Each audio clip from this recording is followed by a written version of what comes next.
Bonjour. Hannah Arendt. Les origines du totalitarisme, tome 2, l'impérialisme. 1884-1914. Germe des catastrophes qui devaient suivre. Émancipation politique de la bourgeoisie, domination économique sans briguer l'autorité politique. L'expansion, tout est là, disait Cecil Rhodes. Eugène Richter disait « Une politique mondiale est à la nation ce que la mégalomanie est à l'individu ». Robespierre s'écriait « Périssent les colonies si elles nous en coûtent l'honneur, la liberté ». Expansion, but politique permanent et suprême, idée clé de la politique impérialiste. Expansion signifie augmentation de la production, expansion pour l'expansion. La bourgeoisie chercha à convaincre ses gouvernements nationaux d'entrer sur la voie de la politique mondiale. L'impérialisme doit sa seule grandeur à l'échec qu'il a infligé à la nation.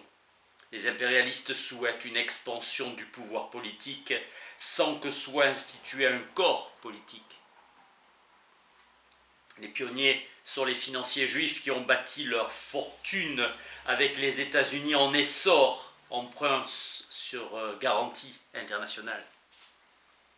Le pouvoir devint l'essence de l'action politique. Les hommes d'affaires devinrent des politiciens. Processus d'accumulation indéfinie du pouvoir indispensable à la protection du capital a suscité l'idéologie progressiste et préfigure la montée de l'impérialisme. La philosophie du pouvoir est celle de l'élite qui découvre que la soif de pouvoir ne s'étanche que par la destruction. La vie publique prend l'aspect fallacieux d'une somme d'intérêts privés. Hobbes fut le véritable philosophe de la bourgeoisie car il a compris que seule la prise de pouvoir politique peut garantir l'acquisition de la richesse conçue comme processus perpétuel, le processus d'accumulation. Détruira tôt ou tard les limites territoriales existantes. Le Commonwealth indique une interprétation philosophique de l'égalité humaine comme égalité dans l'aptitude à tuer. Victoire ou mort, le Léviathan balaye les protections politiques et englobe la terre entière dans sa tyrannie. La machine à accumuler le pouvoir a besoin d'une proie à dévorer dans son fonctionnement perpétuel. Les capitalistes ont à choisir entre l'écroulement du système entier ou trouver de nouveaux marchés et pénétrer de nouveaux pays encore non soumis au capitalisme. Une nouvelle classe de propriétaires avec la révolution industrielle fait de la bourgeoisie le promoteur et le nerf de la production. Indifférence méprisante des politiciens impérialistes à l'égard des questions intérieures. L'expansion régénère le nationalisme et sera accueillie comme instrument de la politique nationale, poussée de la foule hors de l'organisation capitaliste. Richesse superflue créée par un excès d'accumulation qui a besoin de l'aide de la foule. La Rochefoucauld disait « Quel est l'hommage du vice? Quel est l'hommage du vice à la vertu ?» Ainsi les Russes sont devenus des Slaves, les Français des chefs d'une force noire, les Anglais se sont changés en hommes blancs et tous les Allemands sont devenus des Aryens. Fin de l'homme occidental. La race est politiquement parlant non pas le début de l'humanité mais sa fin. Non pas l'origine des peuples, mais leur déchéance, non pas la naissance naturelle de l'homme, mais sa mort contre nature. Persuadé fait appel aux expériences ou aux désirs. Les idéologies sont des armes politiques, non des doctrines théoriques. Le racisme est la principale arme idéologique des politiques impérialistes. Confusion entre racisme et nationalisme exacerbé. La pensée raciale est parvenue sur la scène de la politique active au moment où les populations européennes ont réalisé le nouveau corps politique de la nation, C'est la pensée raciale qui a plané sur le développement de l'Alliance des nations européennes. Enthousiasme pour le nouveau spécimen de l'humanité, Herder, qui gonfle le cœur des héros de la Révolution et qui libère tous les peuples sous la bannière de la France. Message de fraternité et avec la Bruyère, la raison et de tous les climats. Henri de Boulainvilliers, influencé par la doctrine de la force, fait droit. XVIIe siècle, disciple de Spinoza. La force devenait conquête, libre penseur, il attaqua l'Église chrétienne, action historique des peuples supérieurs. Il est antinationaliste. Boulainvilliers fondait les droits de la noblesse sur ceux de la conquête, fortune des armes, qui détermine les destinées des hommes. L'unité de race comme substitut à l'émancipation nationale. En Allemagne, la pensée raciale ne s'est développée qu'après la déroute de la vieille armée prussienne devant Napoléon. Le cynisme du culte romantique de la personnalité a ouvert la voie en Italie à Mussolini, se décrivant aristocrate et démocrate, révolutionnaire et réactionnaire. L'individualisme s'affirme dans chacun est libre de se créer sa propre idéologie. Les théories raciales ont un ouvrage publié en 1853 par Arthur de Gobineau, Essai sur l'inégalité des races humaines. Esprit pessimiste qui est une force idéologique. Benjamin Disraeli éprouvait la même fascination pour le déclin des cultures. Gobineau, avant Nietzsche, se préoccupait du problème de la décadence. Joseph Conrad, évoquant cette période, disait « la joyeuse ronde de la mort et du négoce ». Gobineau cherchait dans la politique une élite qui remplacerait l'aristocratie. Grâce à la race, une élite allait se former, individus de bon sang, du sang bleu coulant dans les veines. Ernest Renan a été le premier à opposer les Sémites aux Aryens en une division du genre humain. L'inégalité sociale était la base de la société anglaise. Critique des idées de liberté, égalité, fraternité, les droits de l'anglais s'opposaient aux droits de l'homme. Formule de Tocqueville, le XVIIIe siècle croyait à la diversité des races, mais à l'unité de l'espèce humaine. Les polygénistes niaient toute parenté entre les races et accusaient la Bible d'être un recueil de pieux mensonges. Le darwinisme eut du succès car il apportait des armes idéologiques et on pouvait s'en servir en faveur de la discrimination. La survie des meilleurs et naissance de cette nouvelle science, l'eugénisme.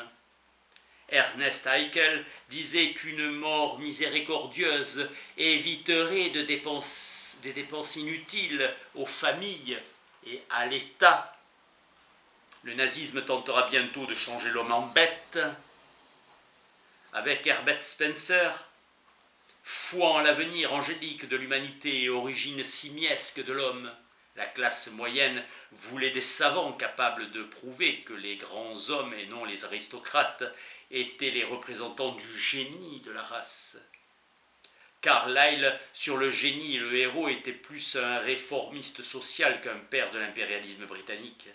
Dans son essai sur la question nègre, il se préoccupe de trouver le moyen d'aider les Antilles à produire des héros.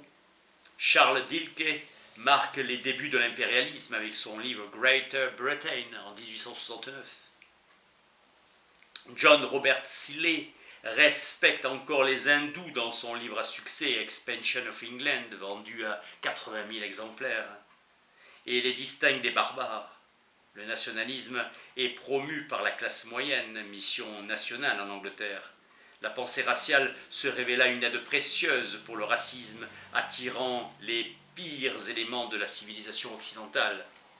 Racisme et bureaucratie se sont révélés étroitement liés. Contre la régression de la vie indigène, complicité de l'homme du monde avec le criminel, massacre insensé des tribus indigènes, tradition du continent noir. Pour les Boers, l'esclavage était une forme d'adaptation d'un peuple européen à une race noire. En Afrique du Sud, les esclaves noirs devinrent rapidement la seule fraction de la population à travailler. Les Boers furent le premier groupe européen à abandonner l'orgueil que l'homme occidental trouvait à vivre dans un monde créé et fabriqué par lui.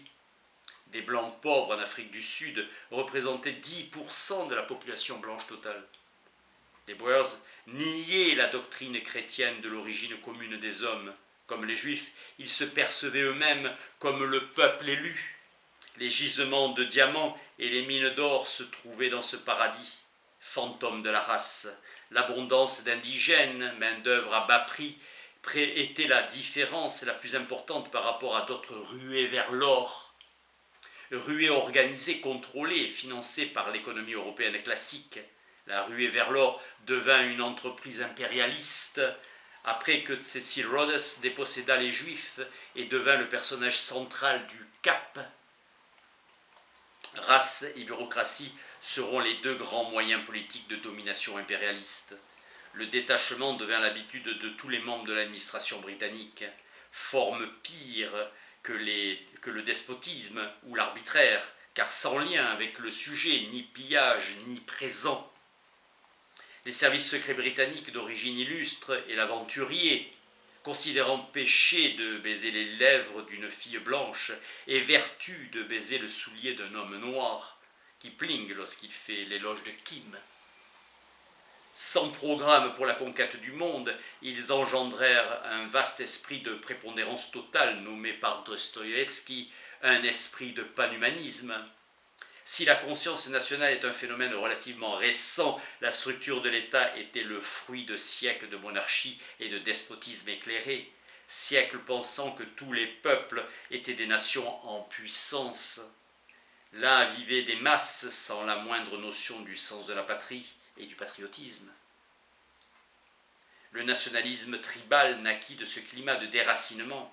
La conscience tribale élargit dynamique émotionnelle des mouvements annexionnistes avant que l'antisémitisme redevienne leur thème central.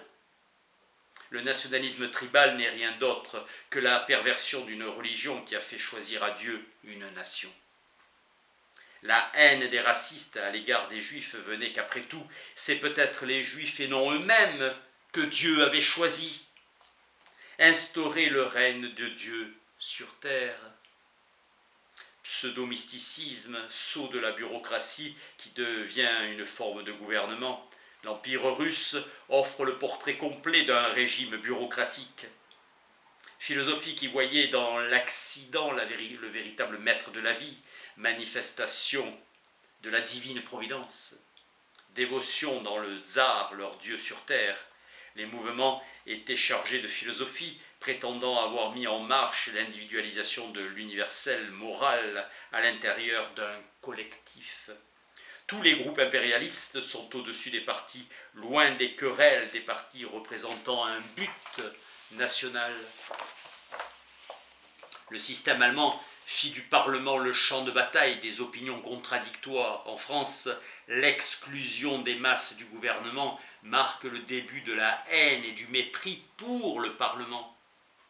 Le fascisme arrive à terme avec la prise du pouvoir. L'armée a cessé d'être un rempart à l'agitation révolutionnaire et ayant perdu son pouvoir. La débâcle du système se déroule de manière à favoriser l'ascension de Hitler au pouvoir. La Première Guerre mondiale a fait exploser la solidarité des nations sans espoir de retour. L'inflation détruisant toute la classe des petits possédants. Désormais, chaque pays est contre ses voisins les plus proches, fin des droits de l'homme avec le déclin de l'État-nation. La Société des Nations, SDN, était chargée des droits de ceux qui laissaient sans État national, traiter des minorités. Paradoxe entre les idéalistes bien intentionnés qui s'entêtent à considérer inaliénables ces droits humains.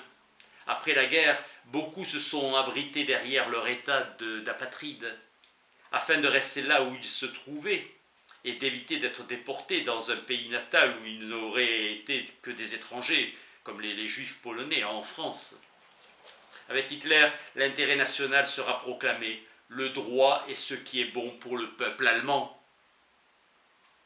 Les droits de l'homme devait être invoqué chaque fois que des individus avaient besoin de protection face à la nouvelle souveraineté de l'État et l'arbitraire de la société, droit de l'homme inaliénable.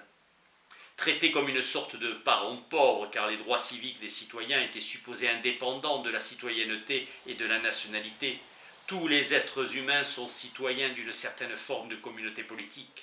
Droit impossible à faire respecter chaque fois que sont apparus des gens qui n'étaient plus citoyens d'États souverains, les sans-droit. Perte de la protection du gouvernement et perte de leur statut juridique dans leur propre pays, mais aussi dans tous. L'innocence totale, absence de responsabilité, signe de leur privation des droits, sceau de leur perte de statut politique. Situation illustrant la complexité du concept des droits de l'homme, vie, liberté et bonheur. Le soldat privé de son droit de vivre, le criminel de sa liberté et le citoyen en temps de crise au droit au bonheur. Être privé des droits de l'homme, c'est être privé d'une place dans le monde. Droit d'avoir des droits et du droit d'appartenir à une communauté, caractéristique de la condition humaine. Sa perte entraîne celle du droit de parole. Depuis Aristote, l'homme est défini comme être doté de la parole et de la pensée. Les droits de l'homme ont été proclamés indépendamment de l'histoire et des privilèges. La spécialité des régimes totalitaires est le crime perpétré contre les droits de l'homme. Sa liberté d'action qui est spécifiquement humain. Danger mortel pour la civilisation, car danger qui ne vient plus de l'extérieur. Merci.